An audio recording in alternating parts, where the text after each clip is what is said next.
All right, we're recording. Peter, lovely to meet you. How are you today? I'm doing all right. Thanks for asking, Daniel. How you doing?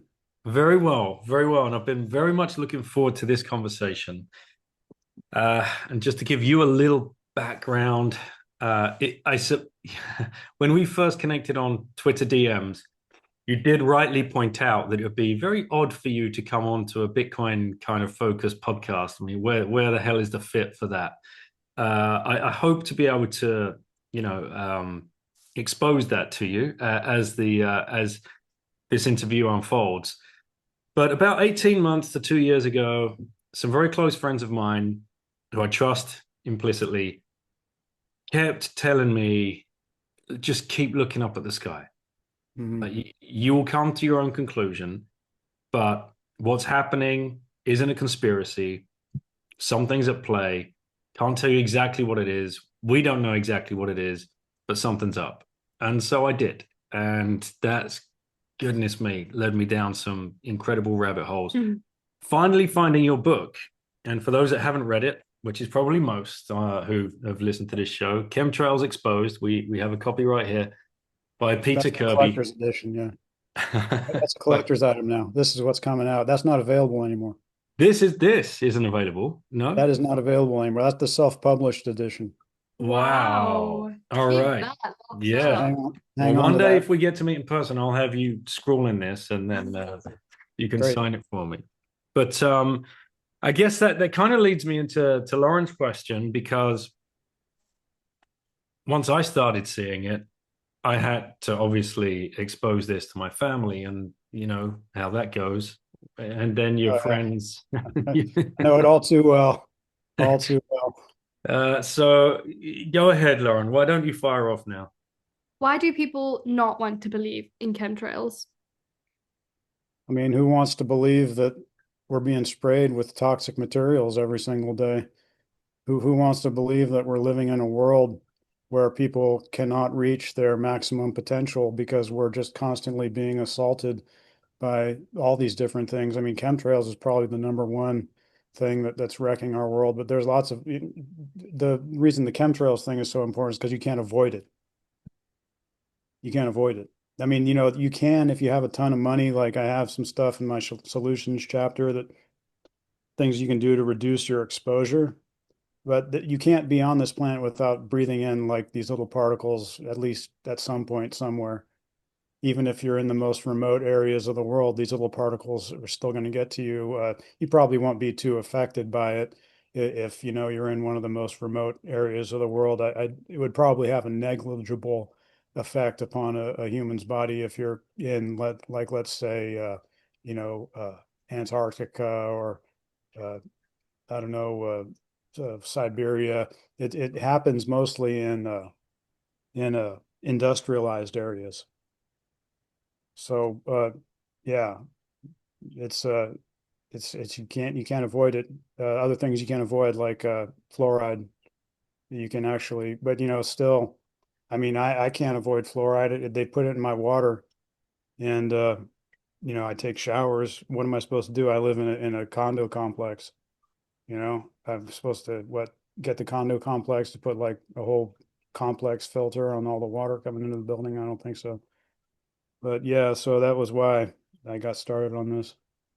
Yeah, so like avoiding fluoride, obviously you can do that with bottled water, but then when you come to bathing or showering, like that's a whole different thing. And or here's the thing, we started trying to do that as well, and then you realize, oh well, that filter's not good enough. It filters out all this crap, but it doesn't actually filter out the fluoride. So then I even emailed our water company, and they're like, no, the fluoride in our water is just the natural fluoride, nothing that we add. And I'm like, yeah, Yeah. okay. No, yeah, I've had the same experience where I call my local water people and the dude was like patronizing me and stuff and probably thought like I was some crazy person. He's like, "Oh no, we don't put anything in the water or whatever." I think it was actually in San Francisco at the time and they actually don't fluoridate in San Francisco. They just chlorinate. Mm. Even if they don't fluoridate, they're still putting other chemicals in it. But yeah, I mean, these things when you start going into these rabbit holes you start realizing that the establishment's just freaking corrupt. And people don't want to realize that. You know what I mean? They want to think, you want to think that the establishment has your back and that the most powerful people in the world are going to do the right thing. What your gut tells you is that we're under tyranny. Mm. Because if I remember this growing up as a kid. I mean, I had actually direct experience with kind of stuff, so I'm kind of my views are a little bit contaminated. But I always sort of just knew that there was something evil lurking in our society that was something that you didn't want to mess with, because people just get killed when you start messing with it. And I've actually come to know what that thing is exactly, and I'm not supposed to talk about it, but let's just say the Illuminati is real. Yeah. And that I don't want to say anything more about that. You can speculate from that, that something is coming, but I don't want to say what it is. And yeah, I've had quite experience. I had experiences with it when I was 4 years old, and I've been public with that, so I can talk about that. But that was the subject. That was the subject of my book, From Little Acorns. If you've seen that book that I have, I actually took a real life experience that I had and then built this whole fictional story around it. I embellished and like extrapolated and sort of built like a backstory onto it. But I mean, these famous people, let me just say like why, I'm so passionate about this stuff. I think it really has a lot to do with this episode that I had when I was 4 years old, where these semi-famous, or the semi-famous guy who had been in government and stuff. He's a scion of the Warburg family. And my mom tells me that I'm not supposed to talk about this, and she's going to do stuff if I talk about it. I don't care. I don't care about the consequences. I'm telling the truth and just 100%, and that's it. And I had known these people since the day I was born. They were friends with mostly my mom, not so much my dad. My dad didn't really like them. But I mean, the Warburg family, they were one of the Warburgs was the guy who started the American Federal Reserve Bank, as you probably know with your Bitcoin studies. And but anyway, this guy was like a descendant of his, and we went with him and his wife and his son up here to Marin County where I live now, to this area called Inverness, which is like way out of the way, one way in, one way out. And they tried to he held me. First of all, they somehow they made my parents unconscious late one night. I peeked around the corner and see both my mom and my dad like unconscious, and while both of the Warburgs are up around and moving and everything. And he and I came in. I was just 4 years old, and I said, like, what's going on here? Why are my parents unconscious? And the Warburg guy grabs me, and his wife runs around the corner, and he's holding me, and then his wife comes back with like a little thing that it was like just like a little corn cob holder or something. It looked like it had like four little prongs on it, and I think it had something on there that was going to knock me out or something. And she comes at me with it, and I was able to break free from his grasp and run around to the kitchen and grab a knife and fend all these people off. A whole bunch of other people came in. This was a repressed memory I had while I was making this book. And obviously I got out of it. I'm still alive here. But this was something that came to the fore as I was finishing this book. This book, Chemtrails Exposed, is really a journey of discovery for myself, because it ended up my investigation ended up implicating people like the Warburgs, the Rockefellers, the Bushes, all these big name families and stuff. And that jarred loose this suppressed memory. I had forgotten about this whole thing. It was only through researching and writing this book and the conclusions as to who's behind all this stuff that jogged loose that thing. See, because I had buried it. It had been that thing. It caused me problems because after it happened, I was saying like, no, they did this. You know what I mean? Like, what are you talking about? My dad was kind of like silent to like, I'm with you, son. Like, I don't like the Warburgs, we're gonna have our own thing. But my mom, she went on, just acting like the Warburgs are great and so wonderful and so helpful and beautiful about everything. They were thick as thieves throughout. They're both dead now, both of these Warburgs. But my mom and my stepdad, my mom's husband, they were like the best of friends with the Warburgs, and I continued to know them afterwards. I didn't really like them. I didn't like their son very much either. We fought all the time. But I didn't seek socializing with them. It was my sister and my mom that went off on socializing with them and becoming great friends with them and traveling the world with them and all this kind of stuff. So it's been like this kind of festering wound. So I mean, like this is what I'm getting at is just like, I have a certain background where I have direct experience of the evil of this establishment, where most people just kind of have an intuitive knowledge of it. But when I started this book, my knowledge was still kind of intuitive, but because that memory was buried. Because I buried it because it was causing me problems. And then I remember one night, I remember when I buried it, we had guests over, and I had been going on about how terrible the Warburgs are for, I don't know, I guess 6 months to a year or something like that. And then we had some guests come over, and I remember I was up in my room. I had just cleaned up my room, and I was heading downstairs, and I said to myself, you know what? This whole thing is just causing you too much trouble. You got to get on with your life here. Just forget about it. And from that moment on, I forgot about it. But this book jogged it loose. So, people don't want to deal with that kind of stuff.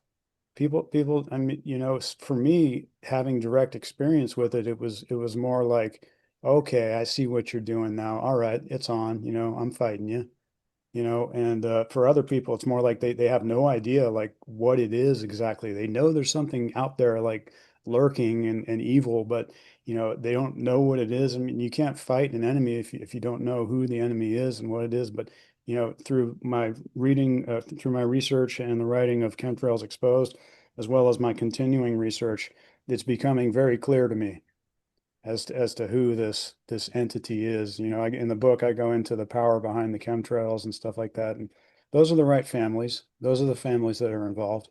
But there is the Illuminati is real, and that's about all I can say at this point.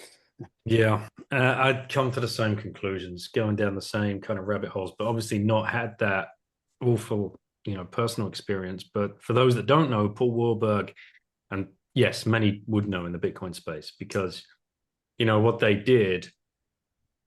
So he obviously you had Nelson Aldrich that put the meeting together Hmm. at the behest of the Rockefeller and the Rothschild family that were Hmm. trying to create it was their third attempt at creating a central bank in America. Hmm. The first two had failed. And Paul Warburg was the brains behind the whole thing. He Hmm. was the maestro. Hmm. And what they've pulled off ever since 1913, we've had a century of pure destruction, murder, coercion, just like enslavement to a fiat currency. Dollar goes. Yep. Yeah, it's like what 99% of its purchasing power since inception, and Hmm. we are forced to use that as human beings. We are forced to use a medium of exchange that is completely controlled and coerced by very few people in the way of how much money is in society at any one time, and the messing around with the interest rates and the stock markets and the engineered financial crashes and all of the other false flag events that they just keep. It's almost every day now. Yeah. It's just absolutely shocking. So yeah, Lauren. Okay, before you head off, obviously you've been listening to me talk about these lines in the Mhm. sky for the last couple of years.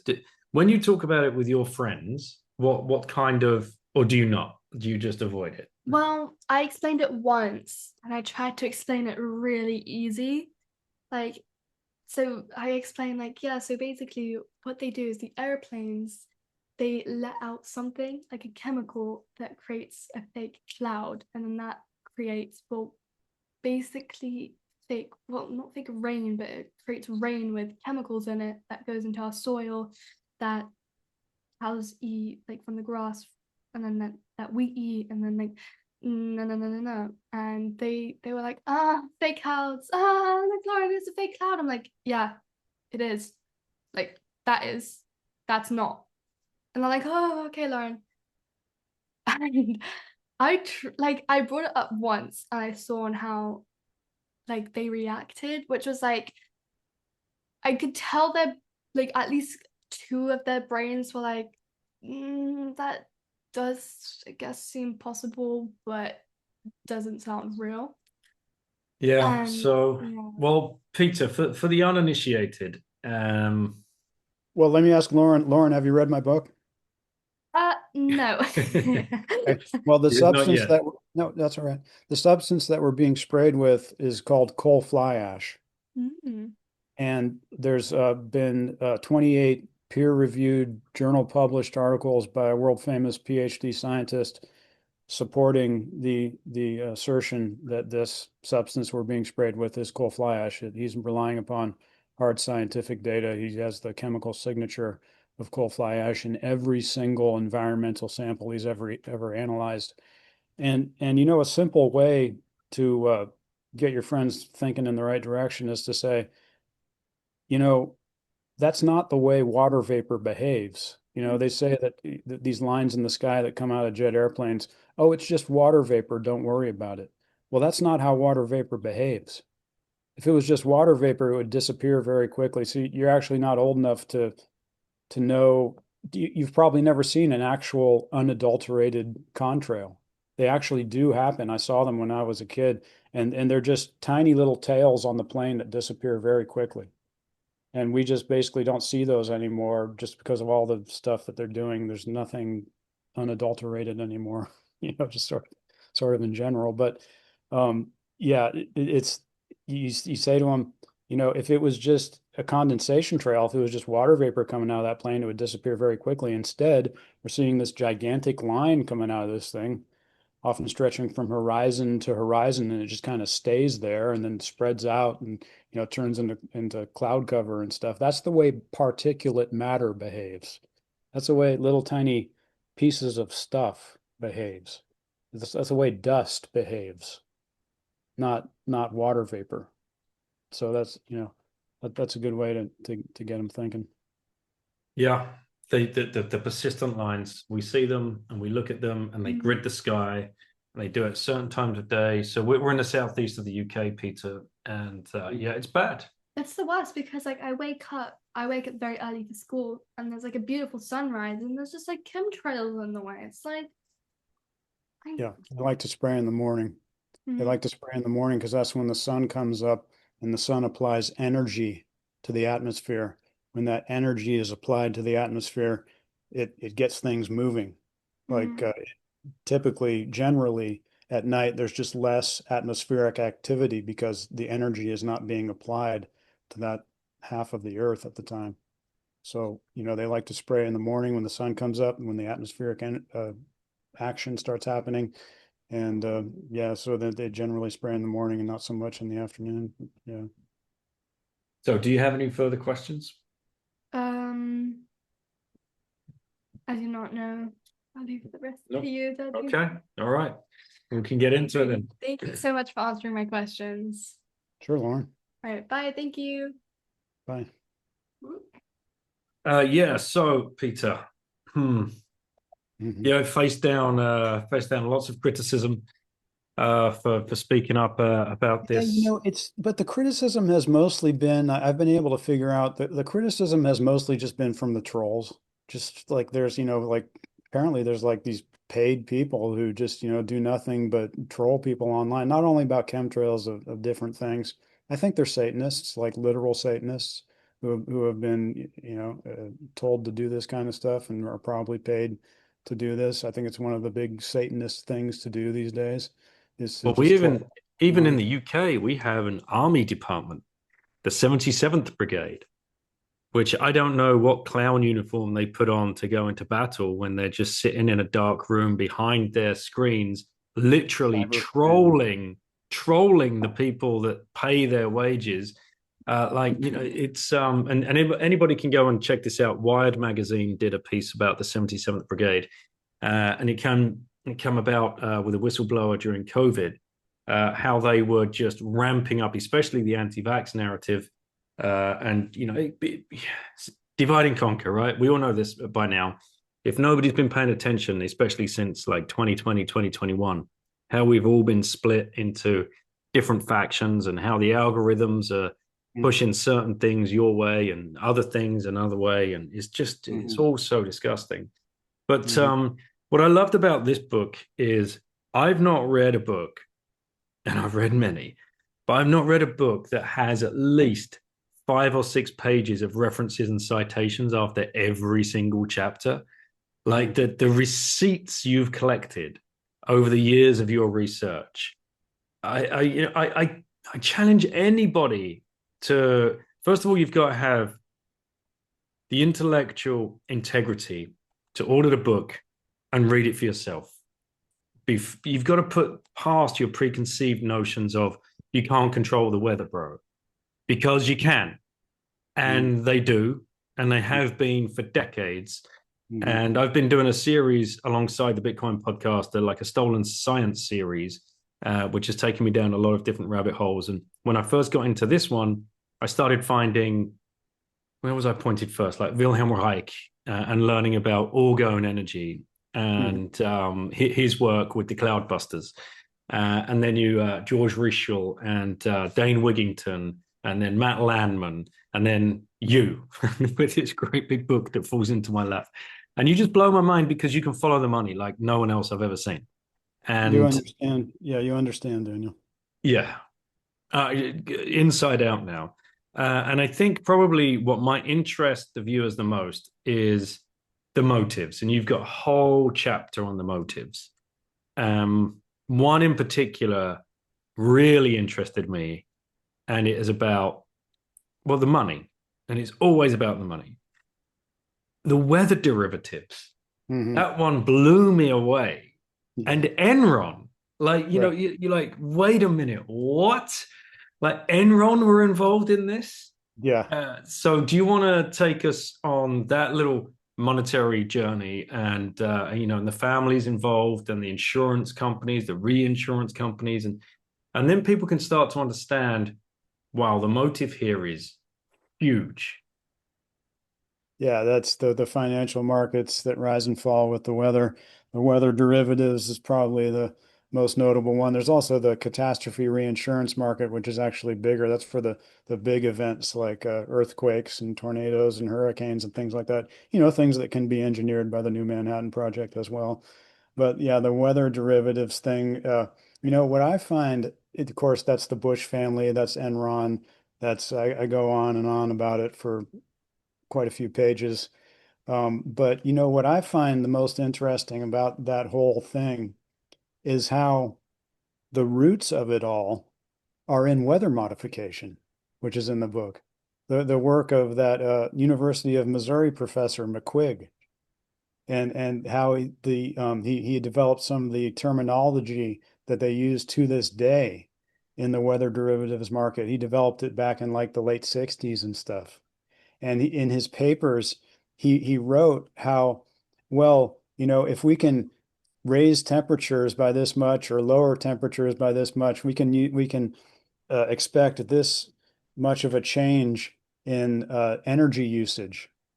They developed this term called degree days, and it has to do with whether or not people are using natural gas, which is what they do when it gets cold, or if they're using electricity, which is what they do when it gets hot because they're using air conditioning, right? And they use natural gas for heating. And so, I mean, but to see that they're talking about changing the weather in order to manipulate these markets from the beginning in the weather derivatives market. And then Enron comes along, and then the Bush family and Enron were like this. And there was a revolving door. in the federal government with Enron, and all these rich and powerful people were all in on it. It was the most Enron. They got the the award for the most amazing company by Fortune magazine like 5 years in a row and all this stuff. I And then mean, they deregulated that market, right? Which is, I yeah, think, the key point, which people will they'll just twig immediately. yeah. I mean, I'm really, if you want to categorize me, I'd be more like a libertarian would be the thing that I'm closest to. So, when I hear deregulation, I think that's fine. And, Yep. the deregulation isn't all that bad. It's just that they were running a scam. You know what I mean? Deregulation can be fine, but I mean, the fact that the evidence indicates that they were in on these weather modification programs, and they developed a financial market to commit fraud in that market, financial fraud. Because I mean, it looks like they were committing fraud. I don't have direct evidence of. I mean, all the evidence, there's just like billowing smoke coming out of this area. You know what I mean? I don't have like pure fire yet, except McQuig is pretty fiery. But that's what I disagree with. The scams, the fraud. I mean, it's just financial fraud. It's just crime that they're perpetrating upon, the society writ large. And they just get away with it. And they just do it, just like they're spraying us every single day.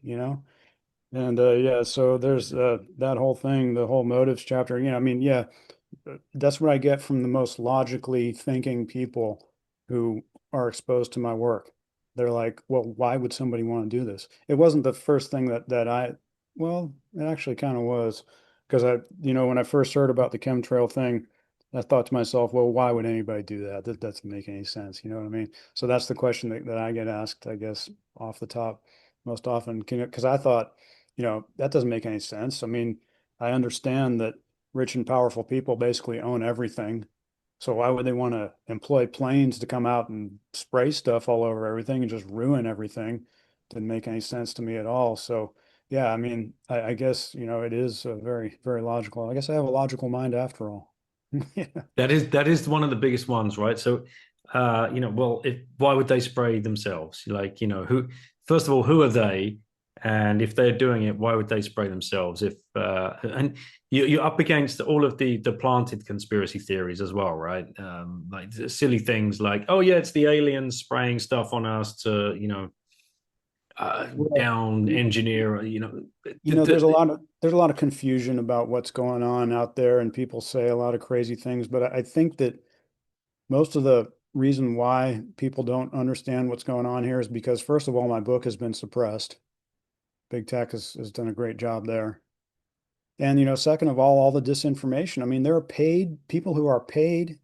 I mean, I'm assuming this just by the way they operate. I don't know why else they would be, stationed in front of their computers all day, apparently doing this.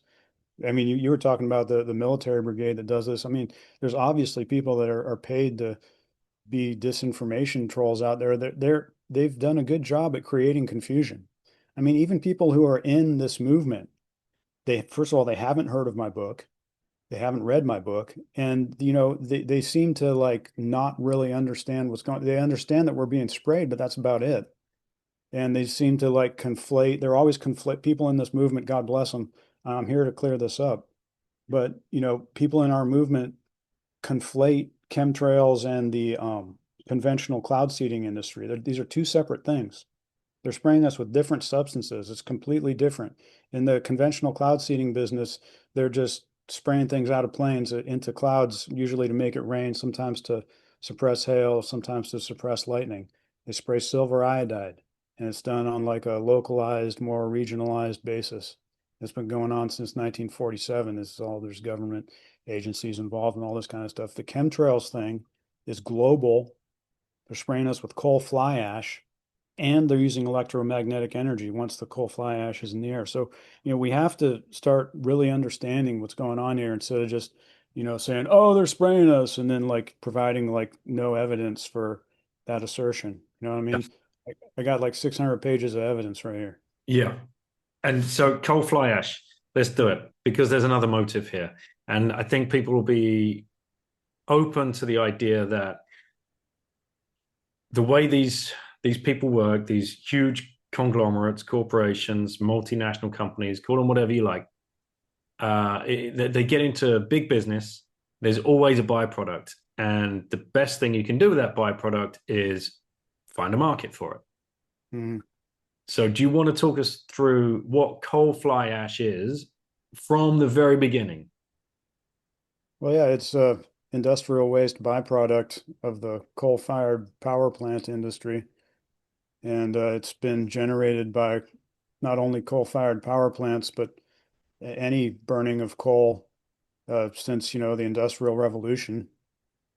And they didn't start taking it out of the smokestacks until somewhere in like the 1930s because of a lot of class action lawsuits and things. And there were technological developments that happened not only here in America with Richard Cottrell, but also over there in the UK with Sir Oliver Lodge.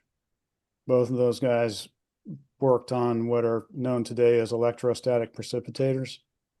Lodge was more about building devices that caught the smoke from let's say like a tin smelter or a lead smelter or a gold smelter, and there's little gold particles in there. So, the in industries, they wanted to capture that because you're letting gold go away, what I mean? So he developed things that would capture those valuable substances. But then Cottrell over here in America was more about intercepting pollution. But those companies eventually merged, and they live on today as part of Dresser Industries, which is a Bush family business, Mm. oddly enough.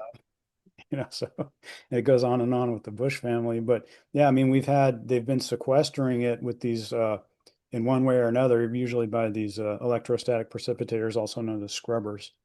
They've been, intercepting it and hauling it away somewhere for many decades, almost 100 years now. So, would it resemble like soot, like someone might know from like a chimney stack? Is that the kind of thing that we're talking Well, about? Well, there's two types of coal ash. There's the smoke that rises, that's coal fly ash, and that tends to be sort of a brownish gray color. And then there's the bottom ash that is like black and stuff. I don't know what they do with the bottom ash. I suppose they have to dispose of that as well, but I've only looked into the smoke that rises from burning coal. In other words, coal fly ash. So yeah, So that collects pretty. all around the chimneys. Obviously, that needs to be removed. And now they've got a problem because they've got nowhere to dump it, right? I'm sure they tried dumping it in rivers and oceans in the past, but there's no good. Why dump it when you can sell it? So you've got the problem. You now create a market for it. Well, And yeah, there's from been a Rid whole area, say, we talk about fluoride. There's been a whole area in coal fly ash. It's called coal fly ash. It's a whole scientific area. The name of it is slipping my mind right now, but they have symposium on this. They're like groups that are dedicated to reutilizing coal fly ash in different ways. They put it in cement and stuff, but it's like tiny percentage of all the coal fly ash that's generated every year. I think most of it goes up in the plains. And then you were going to start on fluoride? yeah, that's another byproduct, right? The fluoride. Yeah, it's very similar. What's going on with the chemtrails and coal fly ash is very similar to the fluoridation of water, whereby they're using a toxic industrial waste byproduct and just causing us to ingest it. And Gaslighting us into believing it's good for your teeth, and yeah, it's making you. complete garbage. Just all complete lies. Just all completely, totally garbage. Let's look at this. The guy who promoted water fluoridation in the 1950s, the chief promoter of it was a guy named Harold Hodge. Harold Hodge was the chief toxicologist for the original Manhattan Project. Mm. When they made nuclear bombs, the fluoride that they put in our water, or have been putting in our water, is an industrial waste byproduct of the nuclear bomb industry, as well as the phosphate mining industry. Harold Hodge knew exactly what it was. I mean, this guy was pure evil. He knew exactly what it was. He knew how toxic it was. And he said, no, no, it's good. We got to put it in the water. It's good for your teeth. I mean, this is just, I remember this Warburg guy who's now dead. I said to him not long before he died, for some reason this fluoride topic came up, and if you know, you go in the store and you see bottles water that's designed for babies, like a gallon of it, and they put fluoride in that. Oh They're my like, here's God. baby water. I don't know if you have that in the UK, but they have that. No. I've seen it many times here at the store. Like you'll see like a gallon container, like a container that milk might come in, and it's got like a little picture of a baby's face on it, and it says it's like some kind of baby water. And they say that they put fluoride in it. And I remember when I told this Werber guy, I mentioned that, or no, I said something about fluoride. I forget what it was. And he said, "Yeah, it's good for babies." Oh. So like you're starting to realize like what this culture is that they come from. I mean, it's just this demented, inverted reality where like good is bad and bad is good. And they just have these agendas and they've been, indoctrinated with these things that they say. And there are these movements that they support, and it's all just pure evil. And it's, this type, we need to get to the bottom of all this, find out who's behind it. The Illuminati is behind it, and they need to be eradicated from society. They need to be exposed. They need to be brought out into the sunshine, and we need to get rid of them. We need to get rid of this mentality whereby, you know, people go think that their job is to be here like feeding on all the rest of us. You know what I mean? Like we're their food. Like we're here just to be manipulated and stepped on and destroyed, for their glory and their pleasure. That needs to stop. So the subtitle of your book, A New Manhattan Project, that might get people scratching their heads. But you take this all the way back to Project Paperclip, the Manhattan Project, and the discoveries. And this is a lot of the stolen science stems to there as well. Like there's a big belief out there that 0 point energy would have been discovered during the Manhattan Project and kept from us. And goodness Oh knows yeah. where we could be today. Oh yeah. Absolutely. Free energy has been brutally suppressed. There's Mm. all kinds of different ways you can generate free energy. Nikola Tesla was doing it in I think it was early 1900s. Whenever he was most popular, he figured out how to get free energy just from the ambient the energy that's all around us, The ether. the ether. Yes, and you can actually just access this. There's just energy everywhere. But it's the Rockefellers have been the biggest proponents of saying, no, we are the source of energy. And they don't want anybody else to get energy. They're like they have all the energy, and they're the ones that dole it out to the rest of us. And of course, that energy that we're given is very polluting, and you got to take it from the earth and process it and have these big plants that sometimes explode, and then then they say, oh no, the problem is not, all this pollution and all this industrial waste that we generate. No, it's carbon dioxide, you see. I mean, the Rockefellers have been big promoters of the theory of man-made global warming, just like every other establishment family, saying that atmospheric carbon dioxide is a big problem. How is atmospheric carbon dioxide a big problem when only 3% of it is made by man? 97% of atmospheric carbon dioxide is naturally occurring. It comes from the oceans, it comes from wildfires, it comes from volcanoes, calderas, things like that. The earth is constantly generating carbon dioxide, and plants love it. You give more plants more carbon dioxide, they grow better.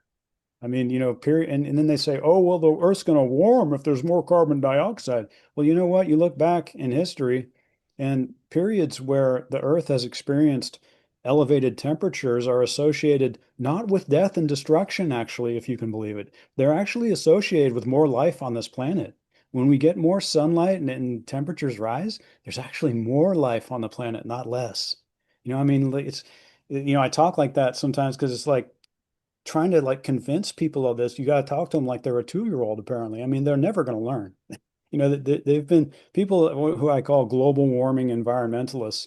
They've just adhered to this, and it's just a cult, and they're just in it, and you can't get them out of it. They've decided that that's what it is, and damn the evidence. One of my favorite chapters in the book is the convenient lie chapter. Mm-hmm. I think I really, nail them to the wall on that one because I show the whole thing like where it's all an establishment job from the top down. If you look at the issue today through the lens of the mainstream media, you might think, oh, well, there's this organic movement of all these people like, rising up against the big world's biggest polluters and all this stuff. It never happened like that. It never happened like that. The whole grassroots thing pertaining to the theory of man-made global warming, it's all astroturf, all astroturf, all funded by the establishment. And these people, they just never get it. They've just decided, and damn the evidence. But in that chapter, you see how it was all created by the Rockefellers and the UN, the Council on Foreign Relations, and it just goes on and on. It was a big control job where they just want to control all the carbon on the earth. If you control who emits carbon on the earth, you control everything. And you had, of course, Al Gore, right, coming to the party and really pushing that narrative home. And then more recently, Greta. I had Tom Nelson on the podcast. I'm not sure if you've come across Tom before and his work and their movie, basically exposing everything that you've just been talking about as well as just complete and utter total scam. But some of these names keep cropping up, and I'd never heard of Vannevar Bush. And in your book, you're very careful to say that you don't think he is directly associated with the Bush family that we know He's today. not, as far as I know, he's not related to the Bush family, as far as I know. Right. But the Bush family is very interesting because go to Wikipedia and start clicking on go back in their family history.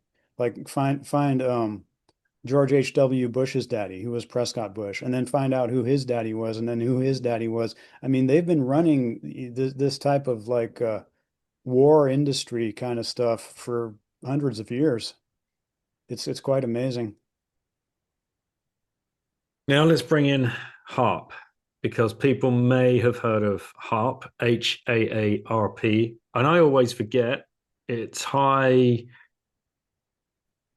Frequency Active Auroral Research Project. It took me a while to get that one as well. Yeah. No, you're not alone. It took me a while to get that one, but yeah, It's because the F is missing. I always miss the F, but it can't be the HAARP. There's a hyphen. Yeah, right. Okay. Hyphen frequency. So high, yeah. High Frequency Active Auroral Research Project. Yeah. Which basically, to the best of my knowledge, the way I can explain it to people, the original facility was set up in Alaska. And you talk about as well the military industrial complex, the educational industrial complex, and how they work together to put all this stuff together. And then obviously you have the political class and the parasites, and just the controlled people that are the helpful idiots and the useless puppets. But I don't know. Imagine, for those that haven't seen it, again, just Wikipedia HAARP. It's all there. Is it about the size of a football pitch? 2 football pitches? Yeah, probably 2. I would suppose. Yeah, we're talking about the HAARP antenna. Yes. Just to be specific. That field of antenna array, which just looks so spooky. Just looking at it, just looks. Ugh. Yeah, they're up to no good. Yeah. Up there. That's pretty obvious. What little truth bombs can you throw in about what's going on with that facility and what they've done in the past, and then gaslit us with since? Yeah, they've been obfuscating what's going on at the HAARP facility for ever since it's been around. They flip-flop on it constantly. They say, oh, no, it's not in use anymore. Oh, yeah, it is in use. And then, oh, it can't modify the weather. Oh, yeah, it can modify the weather. And, there's just this constant stream of nonsense come from the government about it. But I think the best book on it was Nick Begich's book, Angels Don't Play This Harp. And, the most insightful documents that we have into the HAARP facility are these 12 patents that are associated with HAARP. They're referred to as the HAARP patents, and chiefly brought to us by the inventor of HAARP, Eastland. And these patents, in numerous instances, these patents tell us that the HAARP antenna can control the weather. And I'm not really big on the science, but I can tell you some things about it. For one, it's powered by the natural gas that comes off the north slope of Alaska, Prudhoe Bay. So, you're talking about basically unlimited amounts of power in this thing.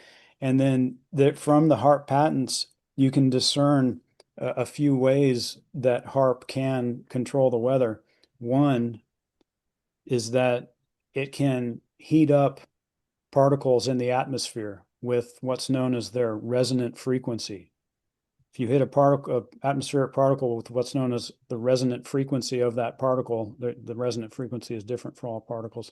But if you have the resonant frequency of, let's say, small coal fly ash particles, you hit those with the resonant frequency from HARP, and they all heat up. So if you have a mass of particles in the atmosphere that are heating up, well, then you can create a high pressure zone, can't you?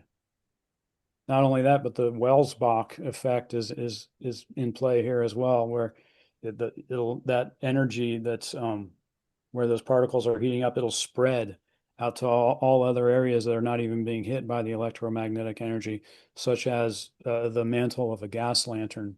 The mantle of a gas lantern, it illuminates just with a flame touching only the bottom of it, but the rest of it illuminates. That's what's known as the Welsbach effect. It's when particles resonate with each other because they're right next to each other.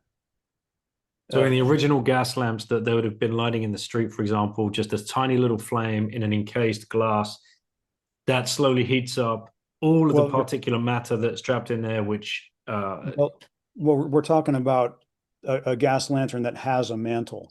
Like sometimes you'll see, like, in the old school thing, like let's say London, England, it would just be a flame. And because the Welsbach effect wasn't even discovered until I think around 1800 or so, early 1800s. So, you look way back in history, and if they had lanterns out on the street, it would just be a flame. But then if you have a gas lantern like you might take with you camping, there's like a little piece of metal, or I'm not sure if it's metal. I guess it's metal. It might be about 3-4 inches tall. And then when you start that gas lantern, you start like just a little flame that just is applied only to the bottom, and then the rest of the mantle lights up. Sort of a cool looking thing. But there's that. And then the other ways that HARP can modify the weather is through manipulation of the ionosphere. And in the patents, they say that they can cause the HARP antenna can cause the ionosphere to go convex, or excuse me, concave. So the ionosphere would bow up like this. The ionosphere is a layer of the atmosphere that's about 3 layers up from where we are. We're in the troposphere. And then there's the stratosphere, and there's like the mesosphere and the thermosphere and stuff. They're in between there. I forget how the order of all those things, but the ionosphere is way high up in the atmosphere, but it has a tremendous effect upon the lower levels of the atmosphere. They're all strongly connected. And when you manipulate the ionosphere, it has a direct effect upon weather down here in the troposphere. So if you can cause the ionosphere to go concave, such as the HARP patents say that the HARP antenna can do, well, then you can create a low pressure zone, can't you? Because you're causing there to be more area of space, down below it. You're depressurizing that area down below. So that would create a low pressure zone. These are the building blocks of weather modification, right? You're creating low pressure zones, you're creating high pressure zones. And then another thing that's in the HARP patent is they can cause the ionosphere to act as a lens. They can manipulate it so that they can shape it into something that acts as a lens that focuses the sun's rays down upon certain areas. So that would be, I guess, another way of heating things up. But those are the ways that I know of. I'm not particularly scientific minded. Thank God I had a career scientist with who had a Q clearance with the Department of Energy, Ginny Silcox, and she's a good friend of mine. And thank God I had her to keep the science straight. But I rely upon people like her and people like Dane Wigington and people like Marvin Herndon to speak more authoritatively about the other ways that they might be modifying the weather. And to a large extent, although they provide evidence for assertions of other ways that the weather is being modified, and we know it's being modified, but to a large extent, we're speculating because they aren't telling us. We see evidence of these things, like the way electromagnetic waves are moving. Sometimes, like, you see bursts here and there, and things like that. So you can kind of derive as to what they're doing, and there's also scientific evidence of ionospheric manipulation and things like that. So you can derive, especially if you have a great scientific mind, you can derive what they're doing. But I mean, they're not telling us the details of how all this is done. We're just saying, hey, look, we got all these documents saying that you can control the weather by doing this, that, and the other thing, and we're seeing the evidence of it. And so we're going with that, and that's enough for us. We should get answers on these things. Of course, we're being stonewalled as usual. There was another part in your book when I was reading about that chapter that was dedicated to the harp, and I think you pulled a quote from someone, and I can't remember exactly what it was, but along the lines of they were theorizing about punching a hole in the ozone layer. Oh, I think you're talking about the nuclear bombs that they detonated in the Right. atmosphere. Yeah, they didn't know what was going to happen, but they went ahead and did it anyway. That's actually been one of Dane's big talking points, but it's a very, very pertinent one. What they were actually doing was they were conducting experiments pertaining to uh these what are those things? They're like electromagnetic lines. I guess they're the ley lines. They're commonly Mm. referred to as ley lines. And yeah, they This was were all linked to the Navy radar the auroral program. electrojet is what they're called. The auroral electrojet. They're yeah, they're wait, what was that? You said related to the Navy? Yeah, there was a Navy long distance radar program as well that was all going on around the same time. And I've picked that up from a different book, Electric Rainbow by Furstenberg. Yeah, I got to Uh, read that one. yeah, I haven't all read of it. this stuff, man. It's I just haven't read it yet because the guy says that chemtrails don't exist. Apparently he got like a bee in his bonnet when people are like, yeah, well, this all ties into the whole chemtrail thing. He's like, I'm not a conspiracy theorist. oh no, what a shame. Yeah, these people that can, that's a pseudo intellectual position, really, where people come out and they're like, I'm no conspiracy theorist. It's like, we're thinking about things. We have brains. I mean, like, what do you mean? What does that even mean? Conspiracy theorist. I mean, when a policeman is investigating a murder, you don't think he like theorizes about what happened here? I mean, it's just stupid, you Yep. know? But Well, the theory is that the CIA themselves created the no, they tool. did. They did. That's not a theory. They did. They did Okay, it to well there you go. squelch the dissent surrounding the assassination of JFK. They're conspiracy theorists. They're wedded to their theories. They're a bunch of nut jobs. Bullets can stop midair and, go through somebody and then stop in midair and turn around and go through somebody else. I mean, what? You must be a conspiracy theorist if you believe otherwise. This is their position. So This is the literally interesting their one about position. the ozone layer was I remember as a young guy, I guess. It must have been my late teens, early 20s. And there was that big problem that everybody was talking about. And there was a hole the size of, I don't know, XYZ country over this part of the world. And it's all because of, it was CFC gases back in those days, if you remember. Like the Gases? CFC gases that would be found in like a refrigerator gas and freezer gas and stuff Oh, like that. yeah. That's what was wrecking the environment back in like the late Or 80s, early 90s. fluorocarbons. Yeah. Yeah. CFCs, yeah. Yeah. And that's why we would be getting all this acid rain. And then there was a huge hole in the ozone layer. And it was all your fault for refrigerating your food and deodorizing your armpits with more aluminium and dog Don't shit. forget hairspray. Oh, yeah, hairspray too. But no, my friend Marvin Herndon has debunked that. He says that was basically all BS. I haven't looked into that too much. It's, kind of related to what we're talking about, but I haven't looked into it deeply. But Marvin Herndon has, and in some of his papers, he says that was nonsense.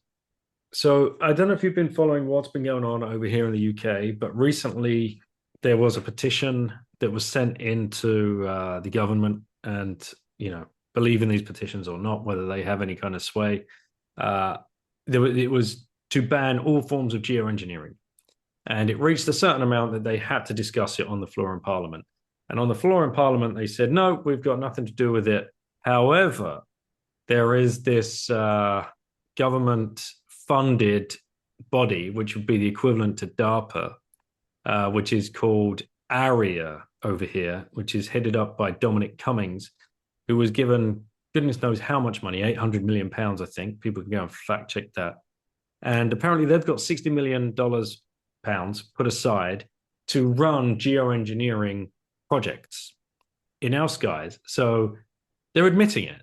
They're at the point now where too many people are pointing fingers, and there's too much stuff on social media, and there's not enough books like yours, obviously, but there is more and more content coming out, films, documentaries, podcasts, radio shows, whatever. Go ahead. Oh, I mean, wait until the book comes out. I mean, I already did the Tucker Carlson show. It just hasn't come out yet. Steve Bannon has already indicated interest in having me on his show. I haven't even been in contact with the Skyhorse PR department yet. I'm already a regular on Coast to Coast AM. I've been going on there for years. That's a huge audience, millions of people. This book is here to clarify everything. And you think that there's been some movement on it so far. You ain't seen nothing yet. This book, let me just say objectively, and I gotta like get over this because I'm not an egotistical person, and I don't like people who are egotistical. But my objective opinion of this book, as I just pinned to the top of my Twitter account, this is the greatest expose ever written, and it has to do with the fact that I was so diligent and so thorough in my research, but it also has a lot to do with the magnitude of this issue and the timeliness of it. I've read a lot of exposés. The one, actually, the most popular one ever, I think, is probably this Silent Spring by Rachel Carson. That came out in 1962. You probably heard of it. No, now I've got to add that to my. And then there was also a really great one by Marie-Monique Robin. She's French, so it's it's Robin, but I'll say Robin because I took French in high school. But she wrote something called The World According to Monsanto, which was an incredible book. The book was much better than the documentary. The documentary video actually came out first, and the book came out later. But the book was tremendous. But see, I'm talking about both of those because these are environmental issues. Those are both exposés on environmental issues. But those are somewhat limited in their scope, right? Rachel Carson's Silent Spring, which came out in 1962 and is still in print to this day and still makes top 10 lists and stuff. It's been recently. That was about DDT. So yeah, I mean, it's good that she exposed DDT, and I'm sure there's a whole story there. And apparently she was involved with top levels of U.S. government and all this kind of stuff. But I mean, it's still, okay, DDT, like there's an environmental problem. And then you talk about Marie-Monique Robin with her The World According to Monsanto, and that's a bigger environmental problem where Monsanto is, genetically modifying food, and that's a bigger problem. But I mean, this thing takes the cake. You know what I mean? This thing is the biggest scientific effort in history. And this thing has cost over $1 trillion easily. And this thing has been going on for over 100 years. I mean, the roots of it go back, but we've been sprayed for about 30. But, like just the magnitude of it is just mind boggling. I mean, this kind of book is the kind of thing that brings down governments. I don't know of a better expose. The only one that what I think is the second best is a book by Paul Williams called Killing the Planet. And that's basically about how the Rockefeller family has dominated America and to a large extent the rest of the world. And so I highly recommend it. I'm actually in that one. my work was misattributed. I read the book, and then I saw that they were using quotes, that they were using my work. Paul Williams is the author, is a co-author, and Rodney Brown. They were using my work, but they attributed it to someone else. And so I contacted Paul Williams, and so something actually good came out of it, because I said, hey, okay, you got that one wrong. How about I send you a copy of Chemtrails Exposed, and you read it and write an Amazon review? And he did, and he gave it 5 stars. And so it's been the best review that I've had so far. That was in the first printing. I hope that they corrected that in successive printings. But yeah, I don't know of a better expose. The people at Skyhorse, you have something that's actually a manuscript, Mhm. and there are some issues there. There's one thing I know in there that's wrong.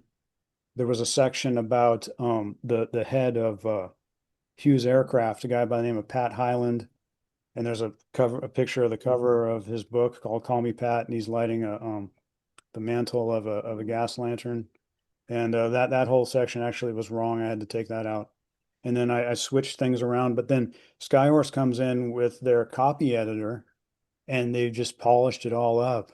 And it's just like so much more user friendly, and it's just like so much more of a rich, like reading experience and all this. Because I have pre-production copies. They've been sending me pre-production PDFs recently, and it is just amazing what they've done with it. So I started with, a super strong manuscript. You've read it, so you know it. And then Skyhorse comes along and just like works their magic on it. And, the magnitude of the issue and the timeliness of it and all this, it all makes it, in my opinion, and I'm sticking with it. I don't think anybody can disprove me here. I don't think anybody can disprove me on the fact that this is the biggest scientific effort in history. And I don't think anybody can disprove me on the fact that this is the best expose, the greatest expose ever written, and one of the most important books ever written. People think that, like, oh, here's this guy on the internet, he's got a book, like everybody's got books, you know what I mean? This is not just another book. This is not just another guy on the internet with a book. This thing is freaking huge. Like, this thing is so big that to this day I'm still trying to wrap my brain around it. It's that big. I think that we're actually still missing something as to why they're doing this. You've uncovered, I believe, the biggest crime against humanity Yes, we will ever know, yes, absolutely. Knowingly, they did this to us. knowingly. There's and the mental gymnastics you have to go through to, gaslight a, a, the whole planet into believing the narrative of man-made climate change, Yeah, and that the way we fix this is through geoengineering or solar radiation modification. yeah. Because that's what they're telling us here in the UK. That's how they're kind of drip feeding it in. Since Scientists, 1955. Since 1955, it's been the same narrative, right? John von Neumann, Can We Survive Technology? Fortune magazine, 1955. It's right? in the People don't internet. understand this is how long it is. Okay, so let's go there. Newman, 1955, solar radiation modification. What's the big plan, Stan? Yeah, I mean, he just dropped it.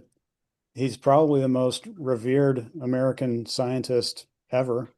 John von Neumann, I think it was 2 or 3 years before he died, he was supposedly exposed to plutonium, and died not too long after that. I actually think that it's just a hunch, really, but I actually think that he was having problems with where all this was going, and he didn't like, that there was this scientific establishment, that was, just talking about their big thrust, like right after the World War II, right after the bombs dropped, was planetary engineering.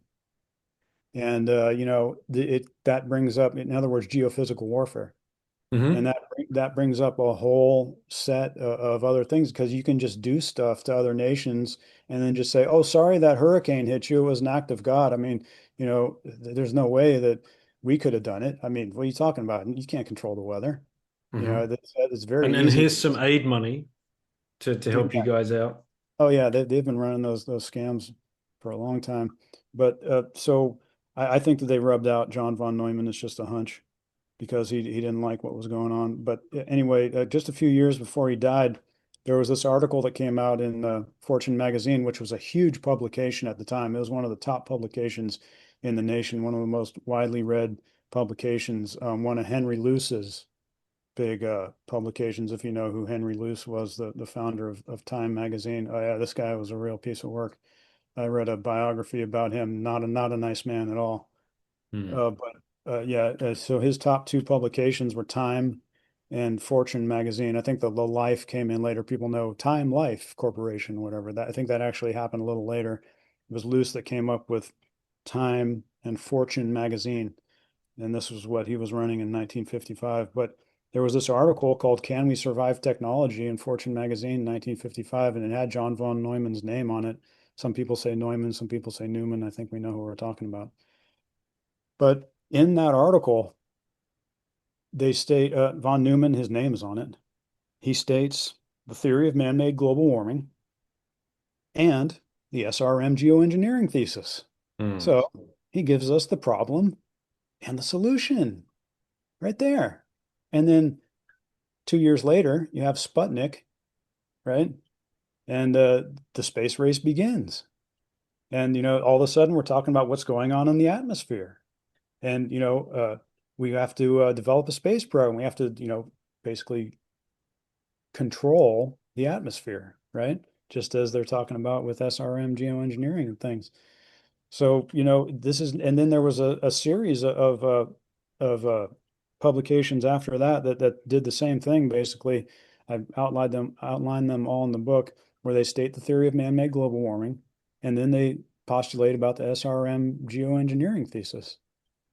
So, but von Neumann's work in 1955 in Fortune magazine is the most significant because he he oh yeah, I know what I was going to say now. I got a little lost in my thoughts there, but it's in von Neumann's article. It's not only the first mention of the SRM geoengineering thesis, it's also the first mention of the theory of man-made global warming in the popular culture. This is how significant this document is, this article in Fortune magazine, 1955. Previous to that, the theory of man-made global warming had been relegated to academia. Hmm. It had started a long time ago, back in 1896 with Savant Arrhenius, and I go through the whole history of that in the book. But that's where it had stayed. Like nobody had heard of this at all until it came out in this one article. This is how significant this article, Can We Survive Technology, 1955, Fortune magazine, the first mention of the theory of man-made global warming in the popular culture, the first mention of the SRM geoengineering thesis, bar none. So the problem and the solution right there by America's most revered scientist ever, John von Neumann. And that was my most popular article, and that was what appeared in Williams's book, Killing the Planet, attributed to somebody else because it went viral and like people just reproduced it and didn't give attribution. Like there was all these people like just like claiming that they wrote it and stuff all over the internet. I mean, what am I supposed to do about that? I was glad that the information was getting out there, but it was like, really? You just really just steal people's work like that and just put your name on it. You know what I mean? But yeah, that's what happened. So, for those that aren't fully up to speed of what solar radiation modification is, do you want to explain it to them? Oh yeah, this is the establishment thing. They've called it by different names. They like to muddy the waters. Every once in a while they like to throw out a new term, but the term that they've used in the literature the most is solar radiation management, SRM geoengineering. The school of geoengineering actually encompasses different things. They talk about like dumping lead filings into the ocean and putting surfactants over bodies of water. This is all supposed to be stuff that's supposed to save us from global warming. It's all like stuff that wrecks the environment, oddly enough. But the most promoted form of geoengineering it dominates probably about 95% of the geoengineering space is this SRM geoengineering hypothesis. And what that is, I should have mentioned that early on when I started talking about this, but what that is, they literally say, we have to spray things out of planes to bounce the sunlight back into space to save you from global warming. I mean, they want to blot out the sun. What could go wrong? It's like, and then, yeah, they've been going on about this for many decades now. Harvard has a whole department dedicated to geoengineering. I haven't like looked into all these different schools and tried to figure out like, where they're at with the geoengineering programs. But what I gather is that pretty much every major university in the country and in the Western world has some type of program pertaining to SRM geoengineering. Well, they say geoengineering, but like 95% of it is SRM geoengineering, talking about spraying things out of planes and stuff. So yeah, there was Brennan came in front of the CIA, in front of the CFR with his famous speech where he introduced the next term. He's like, it's called SAI. No, it's not called SAI. It's called SRM. But see, he wanted to come in and say, no, it's called stratospheric aerosol injection. And I love it. And so, yeah, that's what that is. Yeah, he said that in front of the Council on Foreign Relations. He did. Bill Gates has said it a couple of times. It's even been he showcased on CNN. It's crazy. In fact, there was even a slide in one of my daughter's lectures recently about solar radiation modification while she's at university in London, and she had to snap. She was trying to get a phone and like snap that, send that to my dad. Perhaps he's not a crazy motherfucker after all. Like, there is like what? Like it's just crazy. And yeah. I forgot, I sent you the other day that link I found here about let me find it, because the acronym that they're coming up with now is so in your face ridiculous. They got new. Yeah, let me find it. Here we go. I've got it. Yeah. I've got it for you. Right. So in England, this test took place. Well, they say started 2021 and ended 2022. So, it could have been 1st of Jan to 31st of Dec. Who knows? Over Buckinghamshire in the UK. And it's the type was the SAI, the stratospheric aerosol injection, experiment type engineering. They didn't put geoengineering. They've just gone with engineering because it sounds a bit better, right? Funded by European Astrotech Limited and Anonymous. In September, blah, blah, blah. A college, research from University College London at the time, in collaboration with Euro, launched a geoengineering project, and it was called the Stratospheric Aerosol Transport and Nucleation Project. And for those that are paying attention, I'll say it again, and you can figure out the yeah, I'm going to figure it out this time. Stratospheric Aerosol Transport and Nucleation. So there you go, guys. Yeah. The Satan Project. Yeah, I saw that. It's just unreal. Yeah. And this is in the literature that's being released to the general normie, like in magazines, popular culture, like whatever it is. Like they're talking about blanketing the earth in particulate matter. And a lot of the propositions that they make in their literature, they're talking about using toxic substances. So on its face, they're talking about just wrecking everything. They're talking about murdering people is what they're talking about. Mm-hmm. They're talking about destroying life on this planet. And they're just like, yeah, we're doing it. But, a lot of these things are trial balloons and distractions. Of course, they're all saying like, oh, we might have to do this someday if global warming gets bad. Well, they're already doing it. Yeah. So, we're modeling it, right? That's another classic. Oh yeah, we're thinking about it. So these are all like, all these little trial balloons and red herrings. These are all distractions really from the biggest scientific effort in history. I mean, what we should be thinking about are things like one of my most recent papers and videos is called Tainan Airport, Mm. home of the global chemtrail fleet. I forget the exact title of it, but it's on my it's in my Rumble stack. I released it not too long ago. I have a show on Rumble called The Abstract, and the paper is available on my website, peterkirby.com. But I think I have located the home of the what I call the dedicated chemtrail fleet. I believe that there are actually planes that are dedicated, specifically specialized to do nothing but spray us with chemtrails all the time. And I do believe that they have a home, and I do believe that home is something called Tainan Airport in southwestern Taiwan. It's in an area called Tainan. These are the things that we should be looking at. We should be getting to the bottom of what's going on right now, Hmm. looking at the biggest scientific effort in history, how that works, and most importantly, who's doing it, so we So can get them to stop. I've tried this myself, and I know a bunch of other people have as well. And like you see, you'll be sitting in your garden or outside walking, and you see one of these lines getting laid down. You're like, that is absolutely ridiculous. You pull out your phone, you might have the flight radar app, and you're like, oh yeah, that's just EasyJet from like London Gatwick to Malaga. Like, and it's like, what? That doesn't make any sense. Like, is it in the fuel? Is there?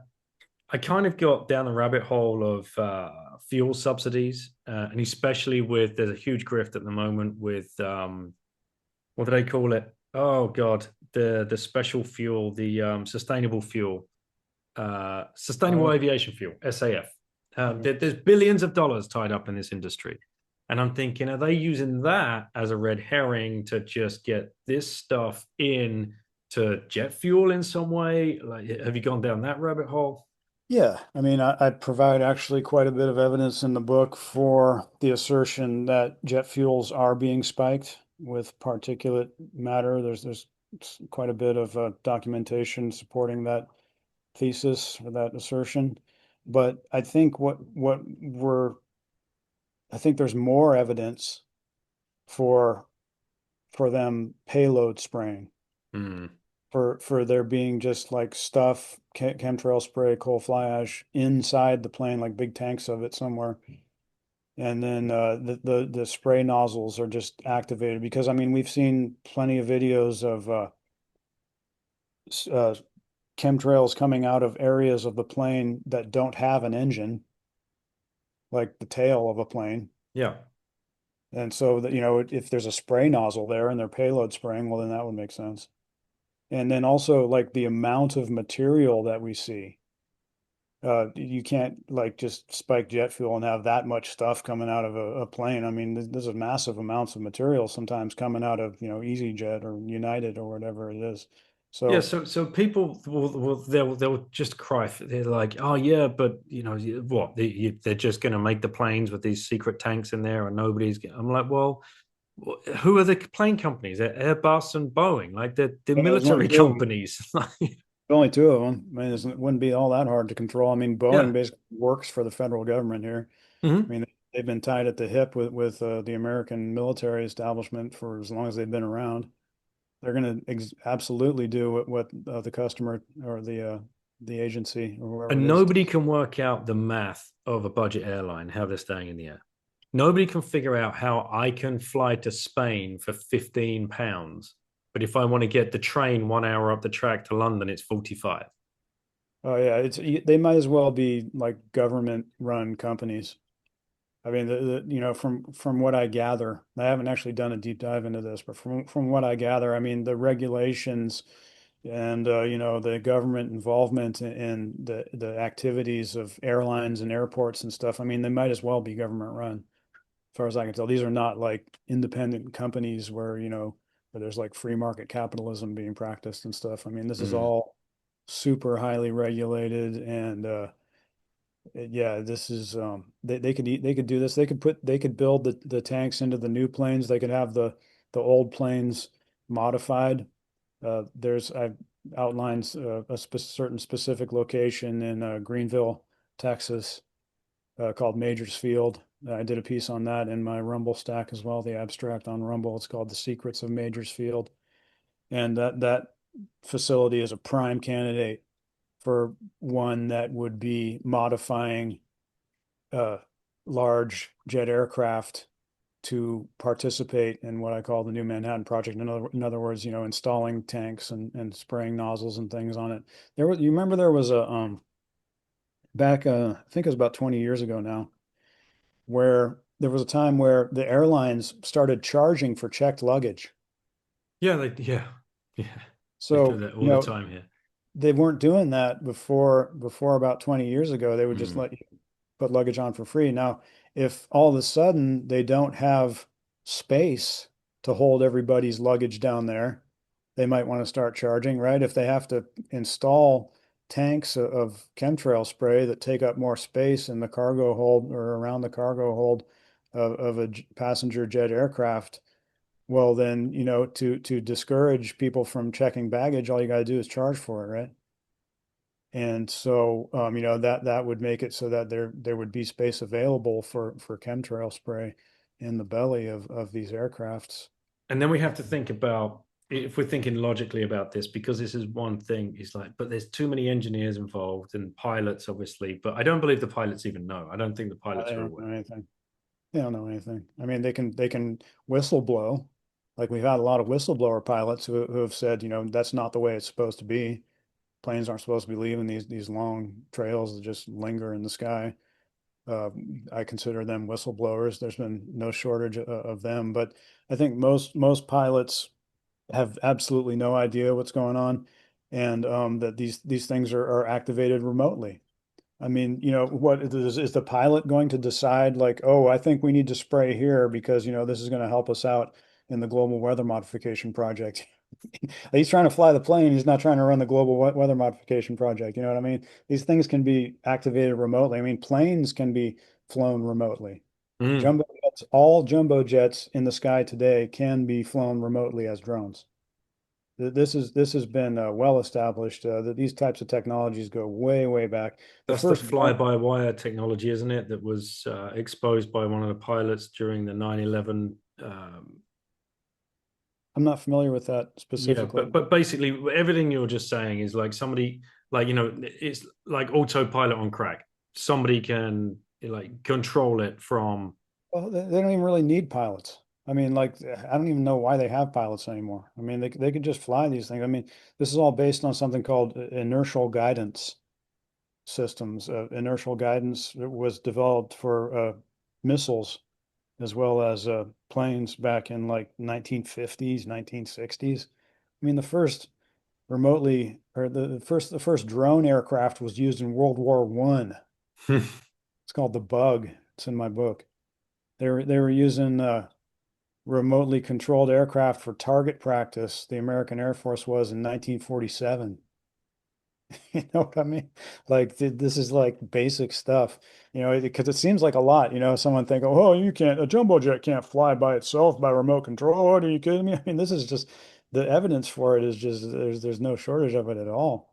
It absolutely can be flown remotely. So, what I'm thinking is like, okay, if they have an issue with a plane and they need to like, upgrade the systems or install tanks on it or whatever, they could just empty the plane, have it empty at an airport. And, Boeing, who actually owns the planes, none of these airlines actually own the planes. It's Boeing that actually owns the plane. They just lease them to these people. They could just have the plane, you know, taxi out into the runway and then just take off and go somewhere. And then I have multiple documents that support the assertion that this airplane maintenance that may be required can be administered automatically, that there's systems for the ground handling of aircraft. I have a patent, and then I have another document that I'm forgetting, but they're very salient documents that talk about how planes can just be taken care of by machines and like robots and things. They're just like kind of dragged through an assembly line kind of thing, and different robots and things just kind of administer and think. I mean, I've seen evidence of what they called self-repairing electronics going back to the 1960s. I'm not sure how that works. I actually kind of wish I would have put that in the book. I didn't think that it was totally relevant at the time when I saw it, but now in retrospect, I think like maybe that was something I should have put in the book. But they have things that are called self-repairing electronics. So, I mean, we're looking at just like a highly automated system.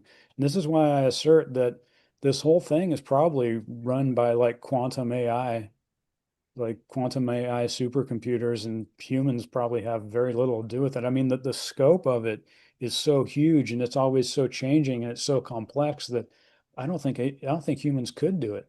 I think you need to have that AI that's kind of just like basically running the whole thing, and humans can like administer to it and tweak little things here and there. But I think it needs to be a quantum AI system that's running this whole thing. And if you have something like that, I mentioned this in the Tucker show that's not out yet. This is where we had a good laugh. Where I said, Tucker said to me, he said, here's your problem. You don't have any whistleblowers.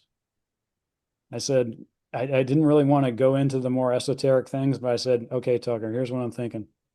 What could happen is that if you have this highly automated quantum AI system, once you get that set up and up and running, well, what do you need people for after that? You know what I mean? Anybody who had direct knowledge of the whole program and setting it up, you can just rub them out. You know what I mean? Just get rid of them. Maybe that's why we don't have any whistleblowers. And Tucker let out one of his trademark laughs at that. And I just said, I'm just being honest with the audience. So I hope you get to see that sometime. But yeah, I mean, this whole thing just, it absolutely looks to me like it's just a very highly automated system that almost nobody has any idea about. There's only one guy that keeps on coming to mind that I can name as somebody who most probably has direct knowledge of the whole thing. And that would be this guy, the guy behind the Air Force 2025 series of documents. I'm thinking his name is slipping my mind right now, but Fogelman. His last name is Fogelman. I have a picture of him in the book. And the Air Force 2025 documents came out in 1996, exactly 50 years after the Toward New Horizons documents or the von Karman reports. I don't want to go down too many rabbit holes here, but in 1996, and exactly 100 years after Savant Arrhenius came out with the theory of man-made global warming. Came out with that in 1896. And then in 1996, we have this series of reports from the Air Force called Air Force 2025. And this series of reports has the infamous owning the weather in 2025. And throughout these reports, there's multiple instances of talking about how we spray particulates out of planes and utilize electromagnetic energy to do stuff. So, they kind of like come like this close to really outlining the whole thing in a bunch of instances in these documents. And there was a guy who was responsible for that whole series of documents. His last name is Fogelman, Ronald Fogelman. And right after those documents came out in 1996, he conveniently retired. And then next thing you know, he's working for all these aerospace firms. The one in particular is called Durango Aerospace. And he became a trustee and a chairman at the MITRE Corporation, We've which not is talked featured about MITRE. prominently in my book. Right. If you've read my book, then you understand the implications for this MITRE Corporation. Do you want to touch on that quickly? And then I've Yeah, got a few more questions about the SAI, the SRM, and HARP, and where we are today with that. But yeah, MITRE. Yeah, MITRE looks to be heavily implicated in this thing. I did a video that was quite popular. Was it last year? It's all a blur, but I did a video. It's in my Rumble stack. The abstract on Rumble. It's called "Why Is Nobody Else Talking About the MITRE Corporation?" MITRE Corporation is featured prominently in my book, and what they did was basically they were given the stewardship of a project that that really resembles today's new Manhattan Project. It was called the SAGE system in in the early 1950s to late 1950s. They had this system called the SAGE system that involved like a central computer, central supercomputer that and radar to like detect incoming Russian nuclear bombers and to have the radar identify them and then automatically send out missiles to go shoot down the incoming bombers. It was like a big defense thing. But you can, if you think about that a little bit, you can understand like how complex a system like that might be. Where, supercomputers and then over the horizon radar, which is bounced off the ionosphere and all this, and then the missiles have to go hit the planes and all this. I mean, you're talking about like all kinds of atmospheric science involved, all kinds of stuff. And actually, the administrators of that system, it never got fully built because they found it was too complex. They couldn't do it. And in the meantime, they switched, Russia and the world switched to intercontinental ballistic missiles rather than bombing, or rather than planes that would deliver the nuclear payloads. So, but anyway, that whole system, the SAGE system, this massive program that was going on, they were spending probably billions of dollars on it back in the 1950s and stuff. And that whole system was handed over to this new corporation that they made, the MITRE Corporation, because they just wanted to kind of like take all that work that they had done and put it into something else that, maybe these guys, they figured that they could, straighten this whole thing out. And anyway, the MITRE Corporation inherited this system that is inherently like today's New Manhattan Project. And since then, like we don't really know what happened to it. I mean, the MITRE Corporation, they got it. They got that whole what I call the nucleus of the New Manhattan Project. They received it. I mean, that was their whole purpose of the creation of the MITRE Corporation was to inherit this project called the SAGE system. And then from there, you just like kind of don't hear about it. But there's actually quite a bit more compelling evidence. They wrote a self-published history called the first 20 year MITRE, the first 20 years. And it's very telling as to a lot of things. There's Teddy Welkowitz, was a lot of the people involved uh, are implicated in the New Manhattan Project as well. And but yeah, so the MITRE Corporation, and then they're all mysterious. Like you go to their website, you wouldn't think they have anything to do with any of this. They're like, oh, we do like photography projects with children and stuff, and we give to the poor, and oh look at we're figuring out ways to produce free energy, and aren't we good? And all this stuff, like nothing. But they have developed. The MITRE Corporation did develop all the major aircraft control systems that are still in use to this day. And they built every major command and control center in the United States. They built NORAD, they built Strategic Air Command. There's one under the Pentagon. They probably have been at Wright-Patterson Air Force Base as well. So they continued to go on like in that area of the control of aircraft and like military systems that would be involved if there was any type of military conflagration here in America. So yeah, the MITRE Corporation is heavily involved, and you see all kinds of people that are implicated in the New Manhattan Project being chairmans and trustees of the MITRE Corporation as well. It just goes on and on. The MITRE Corporation just keeps on popping up throughout my book, just like it popped up in the literature. Okay, so let's bring people all the way back to when they're walking around, they decide they're going to look up for the next week or two. They're going to see the lines in the sky. They're going to see them hang there for hours. They're not just going to disappear. They're just going to hang for hours. And then they're slowly going to spread.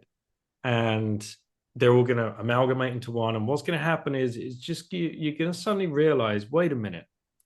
What I thought was like just a run-of-the-mill overcast day, especially in the United Kingdom. We're blessed with overcast days and gray and grimy weather. 3 days like Sunday. But these are different. because you can still see the halo of the sun through that crap. And then if you look to your left or if you look to your right, you might see an actual cloud. And now to bring this back to what I think has happened, and I'm sure you'll back me up on this from reading your work is where I got it from. They lay these things down, it spreads. You have the particulate matter. Now, the particulate matter, as you said, it can be resonated, it can be perturbed. And it can be perturbed, and that's why they do it in the morning, because that's when the sun's energy is, at that point where it can resonate with that, and that will help it spread. But you also have something else at play. You have a decentralized HARP system, whereby you've got tens of thousands, if not hundreds of thousands, if not millions of 5G towers that have just been erected like at a pace that I think most normies are going to realize that if they look around, my God, where's that come from? And that one and that one. Just drive down a motorway. They're every like 500-600 meters or something. It's ridiculous. Now, we know these things are not just there so you can access TikTok better, bro. Like, it's not for you. Internet didn't get better with the advent of 5G. No, nobody's cell phone is working any better. No internet is any quicker or anything like that. But what we do have is these towers that are, from what I've learned from you and other people, like basically microwave heaters that are pulsing the atmosphere. And there's, I think, two reasons to do that. One, you can just pulse up a beautiful like cumulus cloud in the first place into the waves. You might see the waves in the sky, and people will tell you that that's a normal cloud structure. To me, it looks as though a beautiful cloud has just been pulsed into smithereens. Mm-hmm. And the other way is the other thing they're doing is just heating the ionosphere with it'd be lower, right? Because they lay this down in a troposphere, right? Yeah, and the cold fly ash. So cold fly ash is being dropped, but then is being heated from below through the 5G towers. Well, it can also be manipulated from satellites, and then there's evidence of that as well. And then if it's being manipulated by an ionospheric heater such as HARP, then that is being bounced off the ionosphere, so that's coming down upon it as well. But yeah, there's a multitude of ways that atmospheric particles are being manipulated as part of the New Manhattan Project. The primary way is from ionospheric heaters such as HARP. There's like 20 or 30 of these things around the world. The most powerful one's closer to you. It's in Tromsø, Norway. And yeah, that's actually something I need to dive a little deeper into, and it's really complex. But there's apparently a multitude of ground-based antennas that are participating in the New Manhattan Project. The one that I mentioned in the book is the NEXRAD system, otherwise known as Doppler radar. And my science advisor tells me that yes, these antennas can produce the type of electromagnetic energy that can modify these or manipulate these atmospheric particles. But then there's a bunch of other different types of antennas. There's like these GWEN towers. I'm not even sure what that acronym stands for. GWEN, GWEN. And then there's some other things that's actually on my list of things to do. I need to figure out like, these different ground-based systems and run it by my science advisor and try to see whether or not these things even have the capability of participating in today's New Manhattan Project. But she has specified the NEXRAD system, which is actually I think currently the oldest in use ground-based antenna system that could do such a thing, as far as I know. But it gets, when you're talking about electromagnetic energy and antennas and stuff, I mean, this gets really technical really fast. And I thank God that I have Jenny to help me with these things. But I mean, this is probably the most complex area of science, either that or biology. I'd say electromagnetic energy and biology are probably the two most complex areas. I mean, probably quantum physics. I forgot. I should throw that in. And we have a few people in the Bitcoin space that talk about this. Dr. Jack Kruse, he's a neurosurgeon who links non-native EMFs and light And it was him actually, one of the guys as well, that told me about the silver iodide that gets sprayed in the sky and helped me start looking at things differently.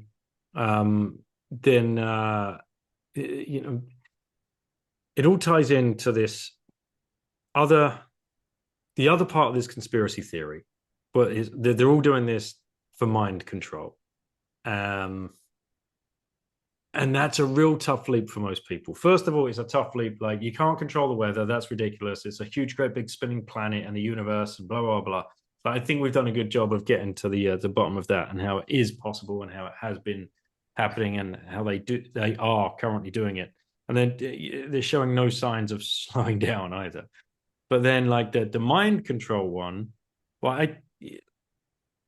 I think most people would be open to the fact that they're in a worse mood on a non-sunny day. Just if you want to take it from the absolute basic level of that, like, then yes, there is an element of mind control here and docility and crowd control, for want of a better word. Mind control developed in the military, electromagnetic mind control. So the main thrust of all of the early efforts in electromagnetic mind control were to mess up people's thought patterns, to hurt people. Supposedly the enemy. It was like, this is a weapon system. They were developed as weapon systems. And if you want to look into the whole history of that, I did another video that's in my Rumble stack, the abstract on Rumble. It's called A History of Psychotronic Weapons or Psychotronic Weaponry. And that was my deepest dive into that. I'd actually been looking into that for quite a few years. And there's a section on mind control in my book as well that came out in 2020. But the self-published edition. But yeah, the evidence is legion. When you take a look at the evidence, there's a person who has a properly functioning brain should not say that we can't do this, because I mean the evidence is just overwhelming. It goes back a long ways. There's just scores of papers. I had to just cut out a lot of things. It was another case of too much evidence. Mm-hmm. This is what I've been saying about the whole chemtrails thing. It's not a matter of a lack of evidence, it's a matter of too much evidence. And you have to like discern, okay, what is the most pertinent stuff here, and then come with that, because these programs and all this stuff is just so freaking huge that, I mean, if you just rambled on about it and talked about everything that's tangentially related to it, I mean, you'd never end. It would be like 5 volumes in your book, But no, the electromagnetic mind control is absolutely real. There's evidence of electromagnetic energy being applied through the internet to your computers, to everything.